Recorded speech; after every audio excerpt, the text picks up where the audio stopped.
PBCJ presents our weekly current affairs discussion series where we take a deep dive into matters affecting Jamaica land we love. I am Maya Chung. This week on PBCJ Presents, we take a look at the issue of traditional reading as supported by the Bob and Rita Marley Foundations.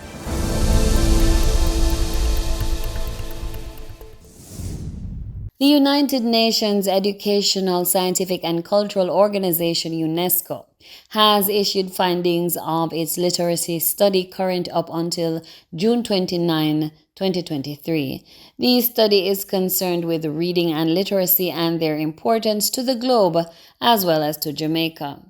The UNESCO's focus includes several key areas, such as how the organization works to promote literacy.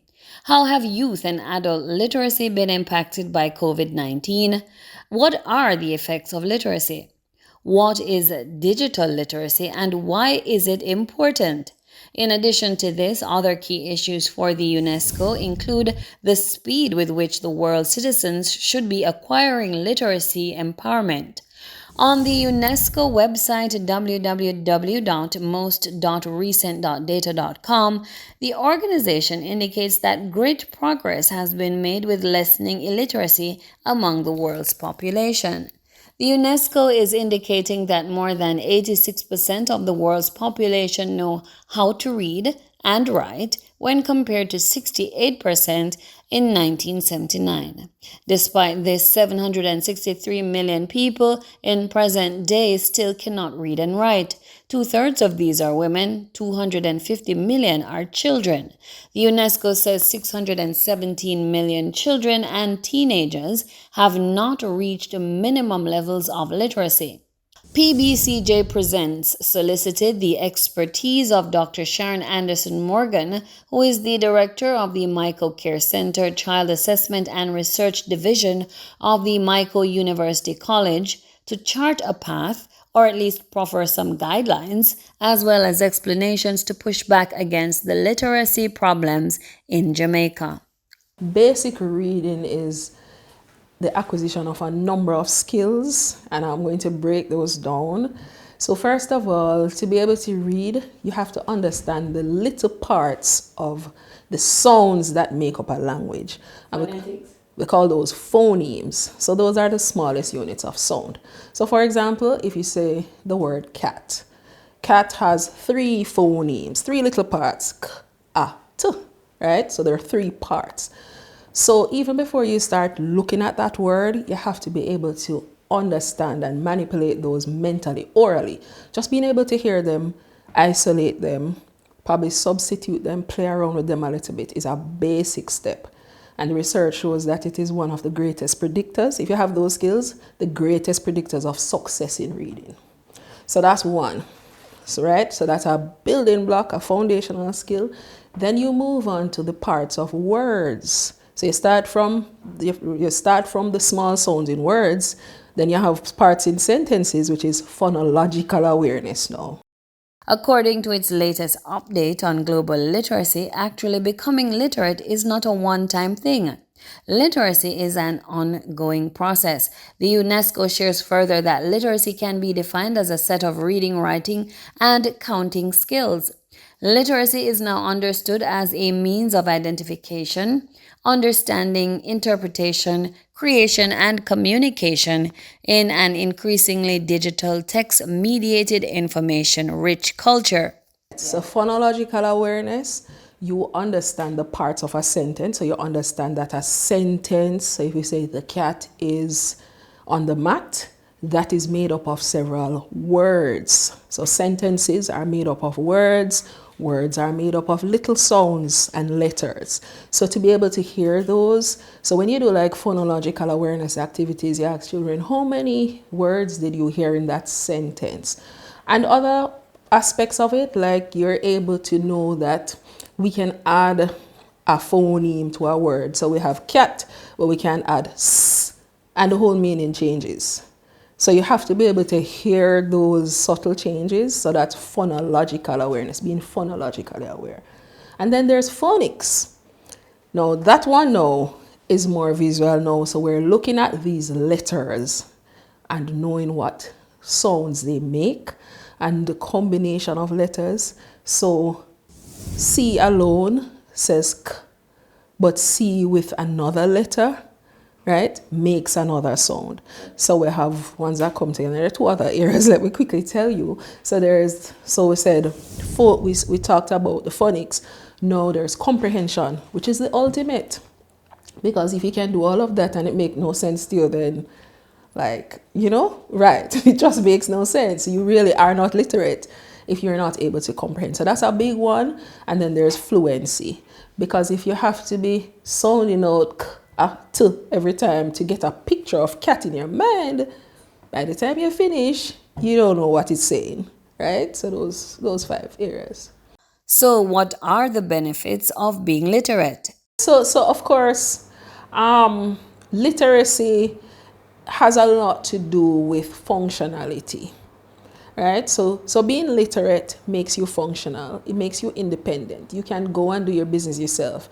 You don't have to don't know if you've ever had the experience of being in the supermarket and someone is looking at something and they'll pretend that they left their glasses or they're not seeing, but sometimes it is that they are not able to read. And so they say, look at this for me, tell me what this is, right?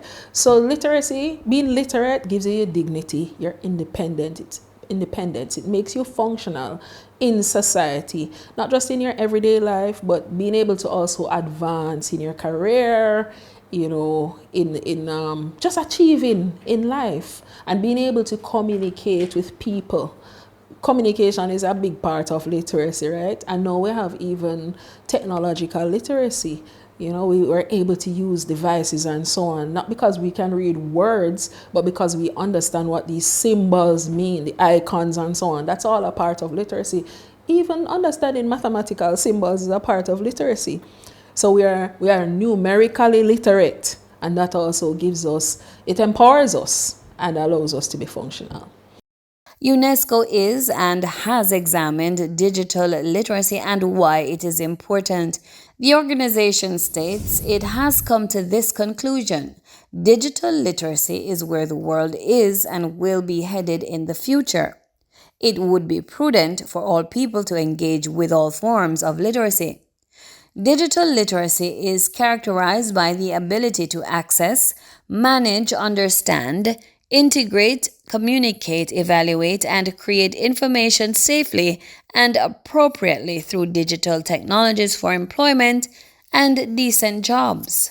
It includes skills like computer literacy, which aim to empower people, and in particular, young people, to adopt a critical mindset when engaging with information and digital technologies to build their resilience in the face of disinformation. Looking at the COVID-19 issue as it affected the globe's literacy progress, the UNESCO has examined how young people and adults have had their literacy proficiency impacted by the pandemic. According to UNESCO, since the start of the pandemic, several surveys have been conducted, but very little is still known about the effects on youth and adult literacy. The effects of the massive disruptions to learning which have occurred, as well as the growing inequalities and projected increases in school dropouts globally. So, what's going on in Jamaica as it relates to literacy since COVID-19? Let me speak particularly for my organization. So, we've always been about remediation, intervention, right? So, we're not following a curriculum here. We get children and we assess them, we see where the gaps are, and we just target those. So for example, right now we have a summer intervention program going on. We assess our kids and we see they need letter sounds, they need whatever they need. That's what we're teaching them. At the end of our program, we assess them again. They leave us with recommendations, because we cannot just follow a curriculum because kids are just going to go through the system. A curriculum is a guide, right? So where are we going? We have to continue to remediate. So COVID would, of course, because kids were out of school and different kids would have been at different levels in their education. There will be that fallout. We can't run away from that. While we have to deal with the psychosocial aspects because we know that's real, we have to look at where the gaps are and then remediate those, right? So I would say that any post-COVID education system has to look at remediating gaps. And we take a break at this point. You're watching PBCJ Presents. I am Maya Chung. Our topic is reading. Don't leave us.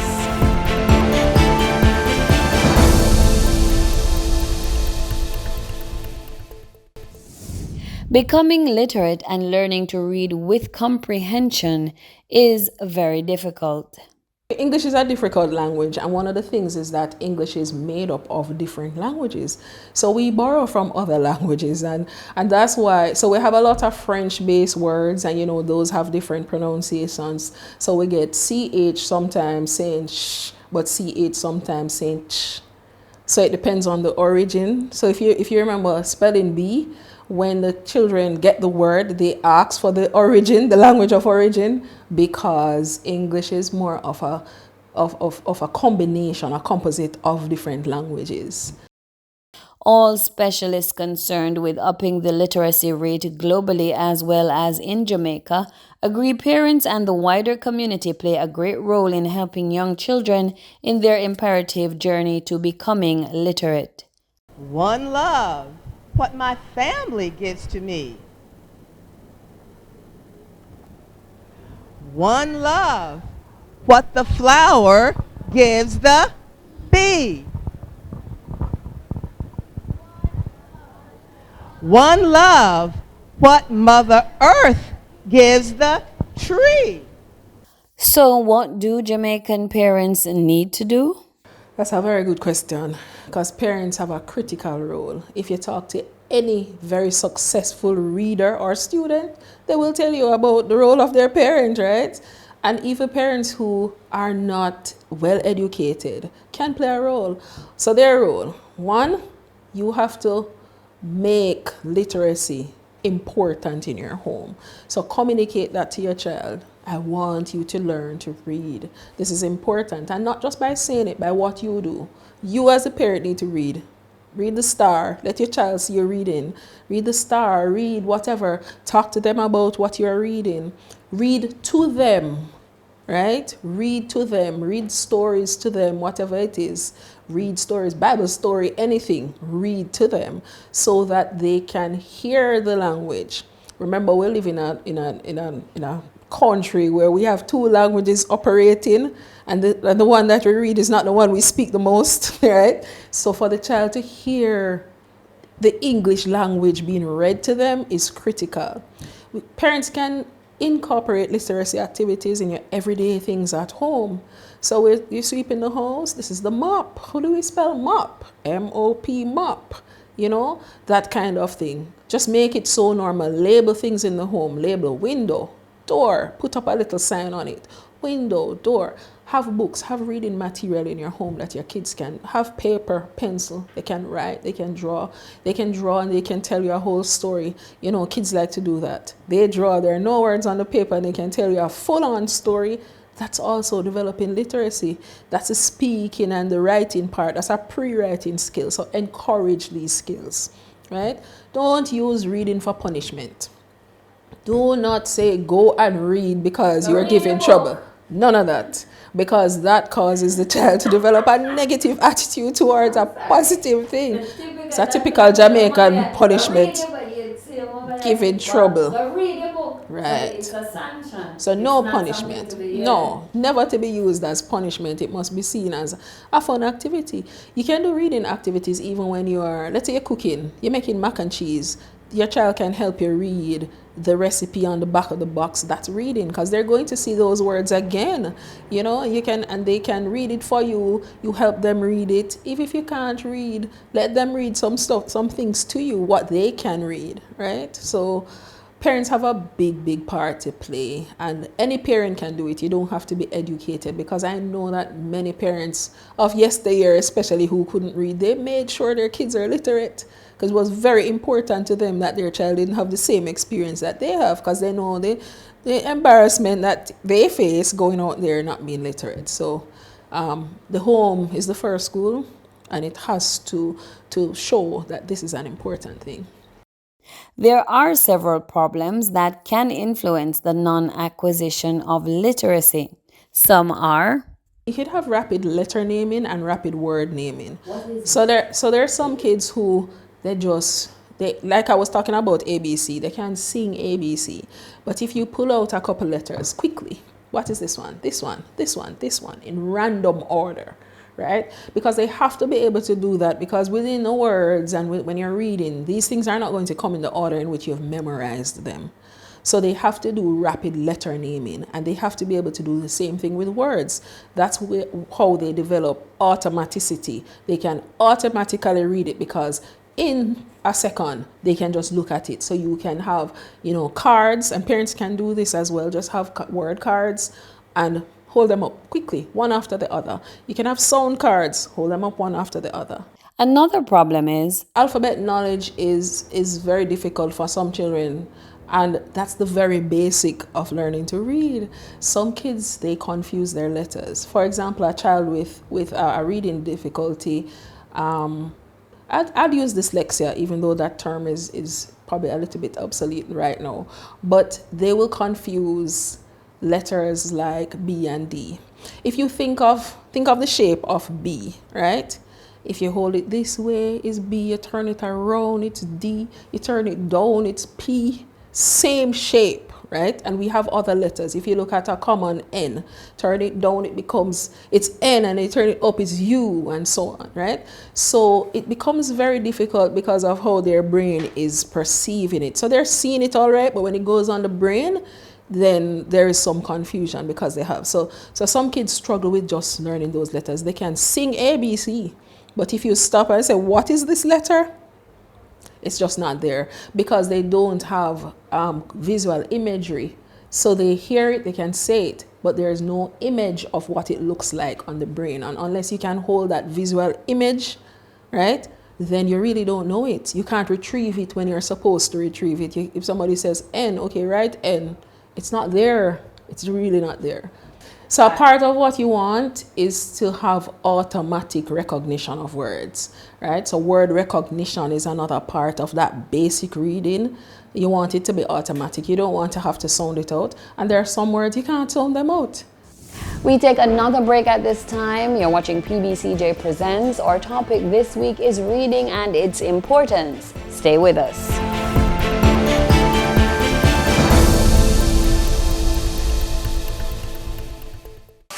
Immerse yourself in the elegance and charm of the Courtly Hotel and Suites.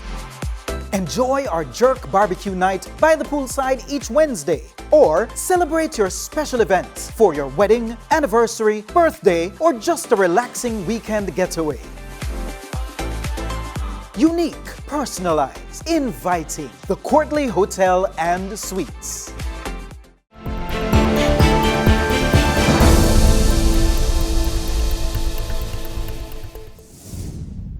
So can people who do not have a learning deficit still have problems acquiring literacy? Typically developing children can have these problems, right? There is a point at which it is developmentally normal. So you will have a 4-year-old who will mix up B and D because he's still learning. A typically developing child, no disabilities, anything, will have that problem. When it becomes a concern is as you get older and you're supposed to be able to differentiate. You are not differentiating, right? So we will begin to think, is there something else going on here? Are you not developing typically in other areas? But the truth is that anybody can have that problem. And it depends on a number of things. It could be how you were introduced to it. Sometimes just poor teaching. You were not properly taught. And that's why you have a problem. Or you don't have I mean, this is Jamaica. Many of our households, we don't have any books for kids to read. They don't see their parents reading, so they're not in a culture, a reading culture where they're constantly exposed to these symbols. So anybody could have that problem. Dr. Anderson Morgan spoke about the new school year coming up. I think I'll probably focus on two things. One, we have to be able to identify the gaps. When our students come in at the start of a school year, we have to be able to identify where are these gaps. We're talking about literacy. Which of these building blocks does the child not have? Which is weak? And begin our instruction there, rather than deciding that, oh, you're in grade 2, this is the grade 2 curriculum, and this is where I'm going to start, and we're just going to go through it. So we go through it. Am I able to benefit? Have I benefited? It is right. So that's the first thing, identifying the gaps and starting there. The second thing, I feel very strongly about this, that literacy should be explicitly taught in the early years. So it can't be integrated all the time in things. These skills have to be explicitly taught, especially for struggling students. She had some suggestions for the way the Jamaican school curriculum should flow to help with making more students literate. The curriculum, our national standards curriculum in Jamaica, there is literacy, but it is integrated within the general language arts. Now, for a struggling student, they need to have these skills explicitly taught, where they can they can be repeated, because they need instruction that is very direct, right? Very direct instruction. So you're literally giving it to me, telling me that A says ah, and I give it back to you, A says ah, right? When it is integrated, sometimes there is not that time to pull out the skills that the child needs. So I believe that literacy needs to be explicitly taught in these early years, particularly for struggling readers. Struggling learners need that, because they're not always able to infer or to determine, like, oh yeah, that's what you meant in this. But you explicitly teach it, you repeat it, it is systematic. So one step builds on the other, like you're building a house. That foundation, then you build the next step, the next step, the next step. So a part of what you want is to have automatic recognition of words, right? So word recognition is another part of that basic reading. You want it to be automatic. You don't want to have to sound it out. And there are some words you can't sound them out, right? If you sound it out, you're going to get something totally different, right? You just have to know. So there are sight words that you have to learn. You just have to know them by looking at them, and you know this is that word. Hors d'oeuvres, words like those. Don't try to sound it out. Rendezvous, those kind of words, right? And thanks for making it PBCJ Presents. That's where we take it. The topic has been traditional reading, as supported by the Bob and Rita Marley Foundations. I've been your host, Maya Chung. Remember to follow us on our socials at PBCJamaica, and also send us your feedback at pbcjpresents@pbcjamaica.org.